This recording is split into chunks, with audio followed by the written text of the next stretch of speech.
Incorrect, the Jackalope. Henry Wadsworth Longfellow's famous poem, which you can hear in its entirety in the link below, made Paul Revere's ride the stuff of legend.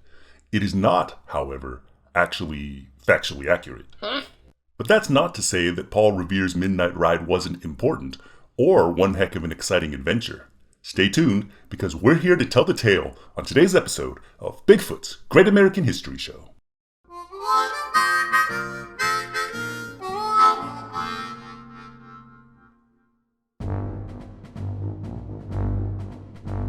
It was the spring of 1775, and strange things were afoot in Massachusetts. British troops, heretofore confined to the city of Boston, had been spotted scouting roads leading inland. What were the British troops doing in Boston at all? Well, the Jackalope, they had been sent there to maintain order 6.5 years earlier, after American protests to the Townshend Acts turned violent. Now, in April of 75, the troops began to repair boats. Why repair boats? To travel, of course, but to what destination and for what purpose? That was the question of the hour for the leaders of the colonial resistance. As it was, tensions in New England had reached a breaking point after the destruction of tea in the Boston harbor and the subsequent passage of the so-called Intolerable Acts. American rights had been stripped, and the British feared an outright rebellion. Two outspoken leaders of the rebel organization known as the Sons of Liberty, Samuel Adams and John Hancock, hid from the British in Lexington, Massachusetts. Meanwhile, a store of colonial weapons and ammunition lay in neighboring Concord. Were the British planning to arrest Adams and Hancock, or seize the arms in Concord? Whatever their purpose, by April 18th, the boats were ready to row. At 10 o'clock that night, Royal Governor and British General Thomas Gage ordered his troops silently roused from bed. Led by Colonel Francis Smith, they then loaded into the aforementioned boats, rowed to East Cambridge, and waded ashore. By 2 in the morning, they were on the march. Less than 3 hours later, shortly before dawn, light infantry led by Major John Pitcairn approached Lexington. Unfortunately for Gage and the British, the entire countryside was already well aware of the British movements. Before the regulars had even climbed into the boats, Joseph Warren, a physician and early leader in the colonial resistance, had sent warnings ahead to Adams and Hancock via two of his most trusted messengers.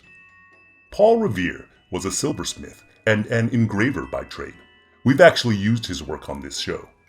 His business, like many others, suffered from the taxes associated with the Stamp Act of 1765. Accordingly, he joined the Sons of Liberty in the fight against what they deemed British tyranny. By the eve of the Revolution, Revere served as an express rider, carrying news, messages, and documents as far as New York and Philadelphia.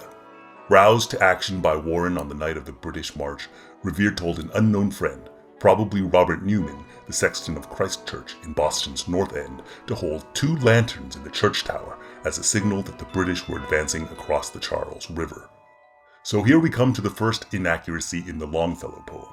While 2 lanterns did signify an advance by sea, as opposed to an advance by land along the Boston Neck, the signal was actually from Revere, not for him.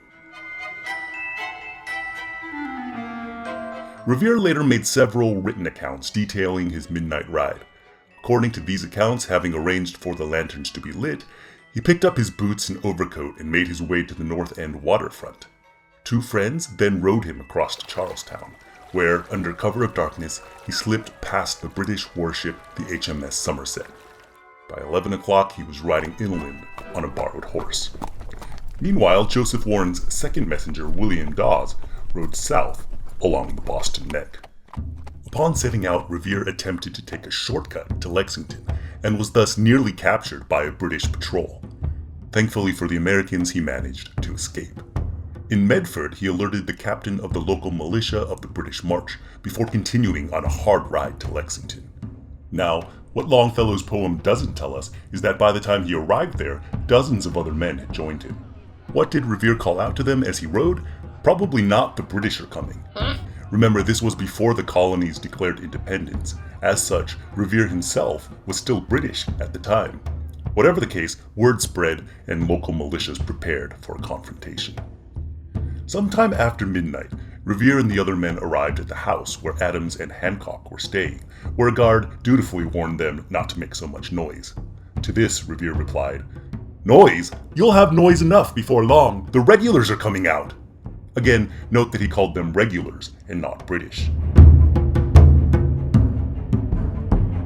Half an hour later, William Dawes also arrived in Lexington, and together the two continued on to Concord in order to confirm that the weapons and ammunition there had been properly dispersed and hidden.